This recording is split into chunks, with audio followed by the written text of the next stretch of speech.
Então, hoje, está todo mundo ouvindo bem? Estão ouvindo aí? Tranquilo? Uma boa? Então, hoje é dia 28 de março do ano de 2019. Nós estamos aqui no Centro Espiritualista Amor e Luz, CEAL, no bairro Medianeira, na cidade de Porto Alegre.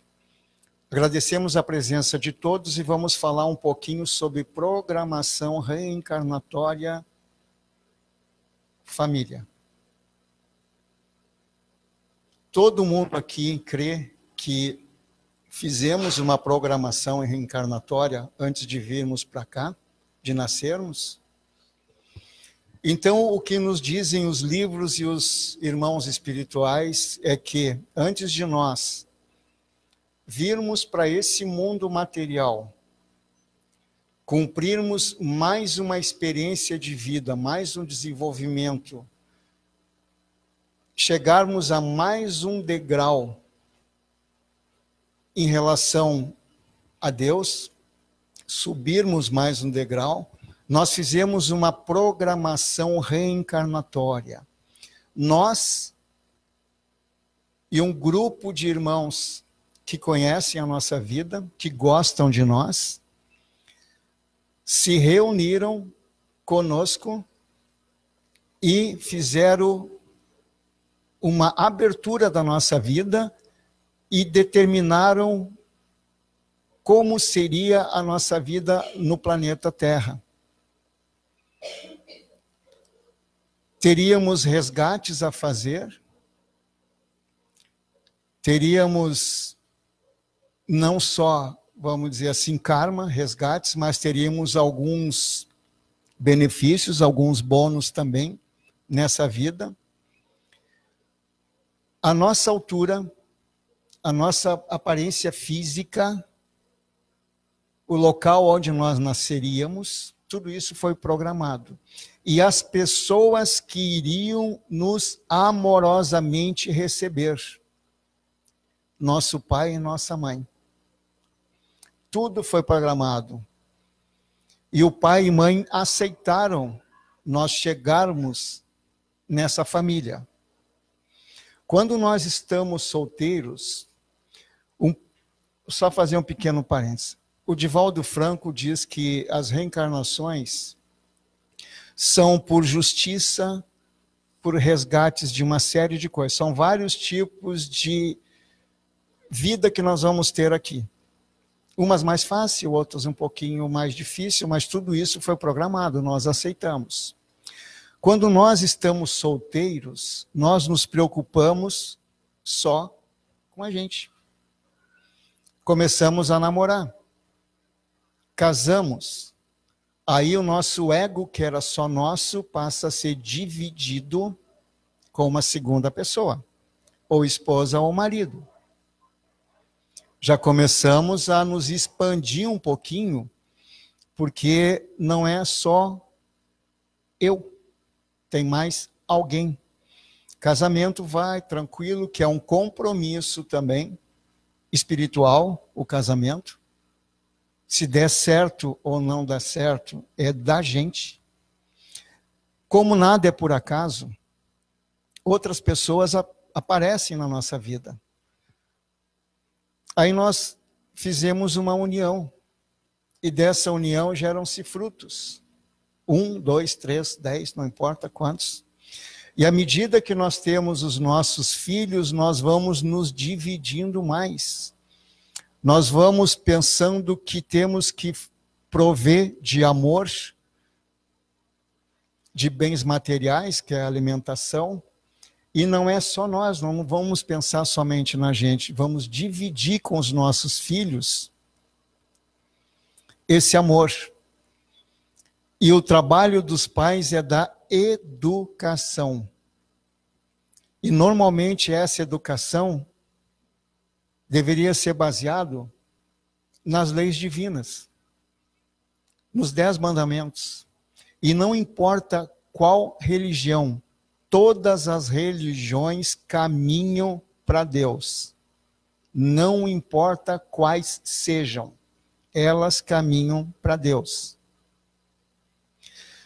Nós que estamos aqui nesse momento, fisicamente, tem uma infinidade de outros irmãos que estão aqui.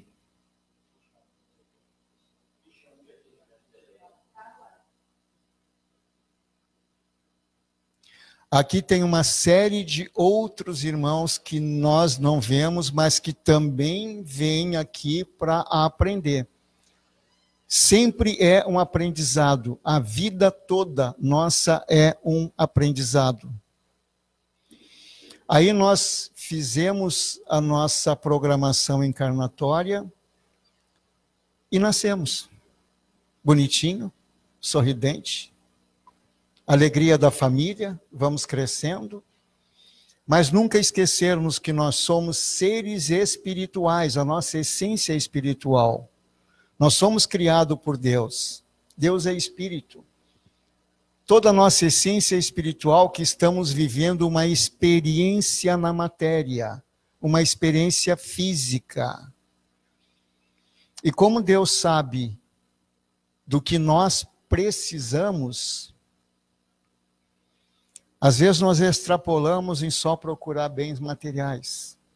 E bens materiais ficam, o que é do planeta fica no planeta. O nosso corpo fica. Nossa alma vai para o mundo maior, da onde nós saímos. O plantio, que nem diz Jesus, não é obrigatório, mas a colheita é. Se nada eu plantei, na hora de prestar contas da nossa vida no plano material, o que eu vou colher? A minha encarnação terminou valendo para quê? E dizem, pelos livros, por palestras, que nós somos no planeta Terra 7 bilhões de almas. E dessas 7 bilhões de almas, tem de 2 a 3 vezes mais, ou seja, até 21 bilhões de almas que estão no plano astral, no plano espiritual, aguardando a oportunidade de reencarnar para continuar o seu desenvolvimento espiritual.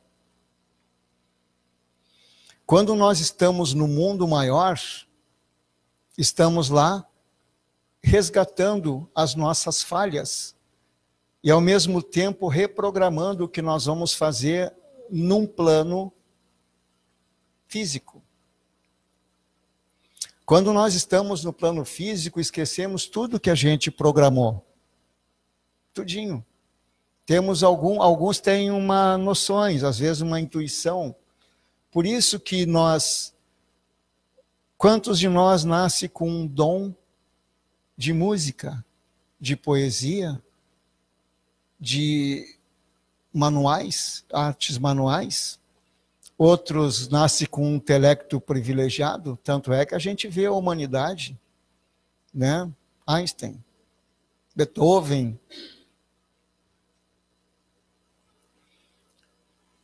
Quantos de nós que estamos cumprindo a nossa missão, procurando nos espiritualizar? E quando a gente procura se espiritualizar e encontra na Bíblia, em livros de autores, Buda, Krishna, Jesus, encontramos respostas para as nossas perguntas. E quando a gente se espiritualiza, nós descobrimos que bens materiais, além do que nós necessitamos, é pura vaidade. Não precisamos ter 3 casas, uma casa de 1.000 metros quadrados, nada. Às vezes um cantinho simples, ele é tão gostoso, tão aconchegante, e nos traz tanta felicidade, que é bom para a gente. Mas para a gente descobrir isso, de repente demoramos quase que toda a nossa existência. Tinha uma pequena... Estava escrito numa YouTube, tipo assim, um grupo de pessoas foi para um campo, para um hotel, E nesse grupo de pessoas, algumas pessoas acordavam cedo e preparavam um café pela manhã. Eles queriam tomar café, mas queriam que os outros também tomassem café com eles. Só que nem todos estavam acordados.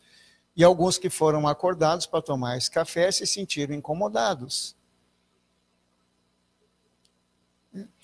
Então, não adianta. A gente vai se espiritualizar quando o coração chegar, o momento, o coração sentir que é o momento de nós nos espiritualizarmos, de nós nos voltarmos, porque é divino, pensar mais nos outros, ter um coração bom, um coração que expande amor, alegria, entusiasmo, paz, harmonia, e não procurar tantas coisas materiais, ficar correndo atrás de dinheiro. Porque quantos empresários nossos aqui, ou do mundo inteiro, correm atrás de dinheiro durante a vida, e depois, num pedaço da vida, tem que gastar o dinheiro procurando saúde. Então, no momento que a gente está tranquilo, que levamos a nossa vida tranquila, nós temos paz de espírito. E quando a gente tem paz de espírito, nosso coração está leve, solto, tranquilo. A gente não tem estresse. Praticamente nem adoecemos. Não temos uma gripe, não temos uma pressão alta e mais qualquer outro tipo de doença. Mas quando a gente está agoniado, carregando o mundo nas costas, a pergunta é: precisamos carregar o mundo nas costas? Mas quando a gente se acha na obrigação de carregar o mundo nas costas, de fazer tudo pelos filhos, não deixar que eles façam nada, nós encurtamos a nossa vida. Tem um quadrinho que a gente recebeu pelo WhatsApp, fantástico, pai e mãe carregando uma criancinha, né? Num quadrinho, quadrinho número 1. Quadrinho número 2, aquela criancinha cresceu, e aquela criancinha carregando pai e mãe já encurvadinho, velhinhos. Isso é profundo, isso é um desenho muito simples, mas é profundo. Pai e mãe nos cuidaram, e depois quem cuida de pai e mãe? Quantos de nós, é o que eu estava escutando hoje, né? Vi um monte de vídeos pelo YouTube, alguns com muita consistência. Quantos de nós brigam com o pai e com a mãe, porque acham que eles não sabem nada? Mas aí um pequeno ensinamento de um vídeo diz assim: os pais nos deram o melhor que eles podiam. E tem até alguns exemplos. Mas imagina só, nós estamos no ano 2000, mas 1900, eu nasci em 1955, minha mãe nasceu em 30, 40, alguma coisa assim, ela está com 86 anos, não fiz as contas. Mas o que ela recebeu dos pais delas, de repente foi muito menos, eles sofreram muito mais do que a gente acha que sofreu por causa do pai e mãe, porque isso para nós é uma ilusão, esse sofrimento. Talvez seja pai e mãe não queiram deixar que a gente faça tudo o que a gente quer fazer, nos policiem, mas pai e mãe nos deram muito mais do que eles possivelmente receberam dos pais deles. E é aquela forma de nos amar, é aquela forma de nos criar, que de repente a gente ainda retruca, a gente ainda briga. Mas com certeza, quando nós nascemos, nós estávamos nos braços de pai e de mãe, com muito carinho, muito amor. E quanto sacrifício eles fizeram por nós, e quanto sacrifício nós fizemos pelos nossos filhos também. E os nossos filhos vão na continuidade. E hoje tem uma tecnologia fantástica. Em 1960, 70, 80, 90... que lembra, existia o WhatsApp, o Cristo lá com os apóstolos, passava um e-mail ou um WhatsApp lá para os apóstolos, alguma coisa. Os evangelhos todos foram escritos por uma pessoa, cada evangelho foi escrito por um, mas para passar para outros tinha que ter alguém que copiava. É a mesma coisa que escrever uma carta eu vou copiar aquela carta, palavra por palavra, e vou levar para outro local, que o outro local vai copiar essa carta, palavra por palavra. Assim foi os evangelhos se expandindo. Depois eles foram sendo traduzidos para outras línguas. No Sermão da Montanha, Jesus disse: concilia-te com o teu inimigo enquanto ainda caminha com ele. Por que isso? Isso é profundo. Por que a gente vai deixar briga? Por que nós vamos deixar desavença, seja com pai e mãe, irmãos, amigos, vizinhos, parentes, não importa. A nossa função nesse planeta é ser feliz e fazer as outras pessoas felizes. A nossa função cada dia é nos melhorarmos. E muito. Eu levo uma pequena expressão comigo. Deus me deu uma vida só. Então eu cuido da minha vida. Não cuido da vida dos outros. Cuido da minha, somente da minha. Aceito como os outros são, porque cada um está na sua caminhada. Cada um vai responder num determinado momento da vida, ou quando passar para o outro mundo, vai responder pelos seus atos aqui. E o nosso planeta está numa fase de transformação. Muita transformação. Nós somos praticamente os trabalhadores de última hora, mas essa última hora vai demorar alguns anos ainda, uma boa quantidade de tempo. Mas nós escolhemos reencarnar nessa época. Graças a Deus o nosso país não tem guerra, não tem conflitos, mas a gente procura sempre uma sarninha para se coçar. Sempre alguma desavença, alguma coisa que não está certo. Nós temos que agradecer todos os dias, todas as manhãs, quando acordarmos, temos que agradecer pela vida que ainda nos pertence, pela família que nós temos, pelos amigos que nos cercam. E aí fizemos a nossa programação reencarnatória. E um anjo resolveu nos ajudar, que é o nosso anjo da guarda. Nós chamamos de mentor, nosso guia espiritual. Mas nós escutamos ele? Claro que não. Quantos escutam? Quantos têm uma intuição? A gente faz o que a gente quer fazer.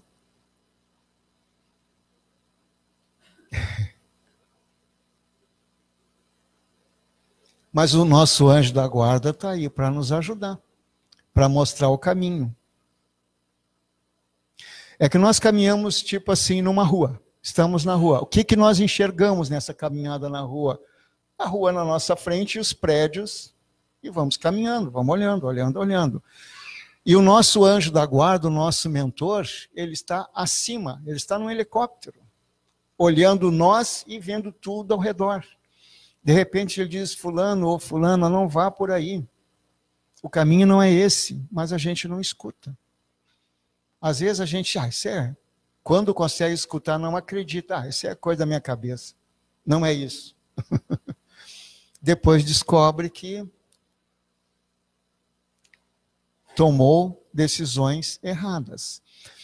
Hoje, exatamente hoje, nós estamos aqui. Tudo que nós somos são frutos das nossas escolhas. Se nós estamos vivendo numa condição boa, ótimo. Se nós estamos vivendo numa condição um pouco conflituosa, temos que repensar a nossa vida. Porque não é isso, não foi para sofrer que nós viemos para cá. Foi para nos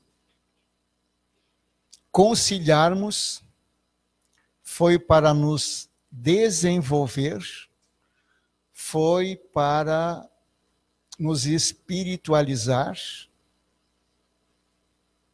E tudo isso nós fizemos lá na programação reencarnatória. E depois esquecemos. Aí estamos na nossa família. Pai e mãe, eu sou, exemplo, não sou filho único, tá? Mas eu cheguei num primeiro momento que eu era o único dono do campinho, né? Aí chegou um irmãozinho ou uma irmãzinha, opa, já temos que dividir. Já não sou só eu, tem outros. E normalmente dá ciúmes. E daí vem outro, e vem outro. Estamos cheios de irmãozinho. Já temos que dividir tudo. As refeições, o lanche, os brinquedos, o carinho dos pais, as roupas. Mas nós programamos. Nós programamos nascer naquela família porque nós queremos nos reconciliar. Nós programamos na nossa vida enfrentar determinadas dificuldades. Nós programamos os nossos amigos que vão aparecer na nossa vida, porque ninguém aparece à toa. Até a pessoa que vem nos ferir, que vem nos xingar, seja por qualquer motivo, não é à toa. Todos somos um espelho um dos outros. Aquela agressividade de alguém poderia ser a nossa agressividade. Mas a gente não é agressivo. A gente dá amor, paz, tranquilidade. Tentamos muito nos harmonizar, nos manter harmonizado. Às vezes conseguimos, às vezes não. Às vezes os conflitos vêm, os problemas chegam. Mas dependendo de como nós encaramos o que vem para nós, a gente vai sair muito bem ou não. Quando a gente procura mais a parte divina, a parte mais da tranquilidade, do amor, da compreensão, qualquer problema que vir para nós, um elefante se transforma num gatinho.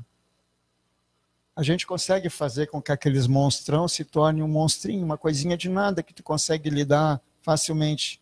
Porque a gente descobre que nós temos uma força interior muito grande. Nós podemos ser conciliadores. Nós podemos ser aquela pessoa que vamos ter a palavra amiga para quem precisa. Nós vamos crescendo na nossa família que nós programamos que iríamos.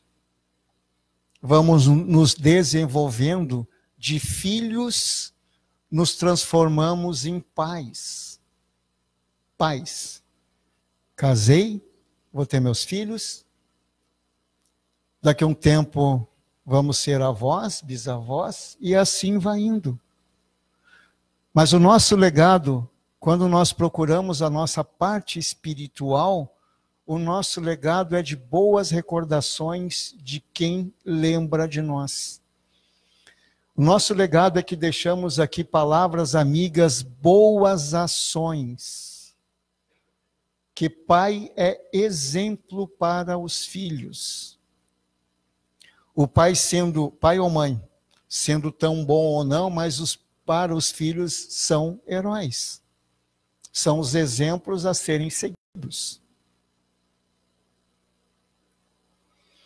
E nós vamos vivendo a nossa vida. Hoje estamos aqui, procurando uma harmonização para o nosso coração. Procurando uma harmonização para os nossos pensamentos, para as nossas atitudes. Com aquela pergunta, será que o que eu estou fazendo, eu estou no caminho certo? E vamos encontrar essas respostas. E essas respostas, às vezes, vêm quando nós estamos sozinhos, numa oração. Quando a gente pergunta, eu estou no caminho certo, e ficar quietinho, bem quietinho, o nosso coração vai nos dizer alguma coisa. Se o nosso coração estiver suave, leve, tranquilo, pode acreditar que está no rumo certo. Se o nosso coração ficar um pouquinho tenso, se a gente ficar um pouquinho tenso, vamos ter que dar uma repensada. É muito simples. Eu já falei várias vezes aqui, viver é simples. Cada um tem o seu resgate a fazer. Cada um tem a sua caminhada. Nós temos que cumprir o que nós prometemos. Cuidar dos nossos filhos, cuidar dos nossos amigos, mas cada um tem o seu andar individual, a sua caminhada individual. E se nós tivéssemos os nossos filhos e de repente tivemos que nos mudar para um local longe, eles iriam se criar. Eles iriam caminhar com as próprias pernas. Eles iriam fazer as suas próprias escolhas. Como nós temos aqui no CEAL, ou em várias partes, os pais estão morando aqui e filhos estão morando em outro país, falando outra língua.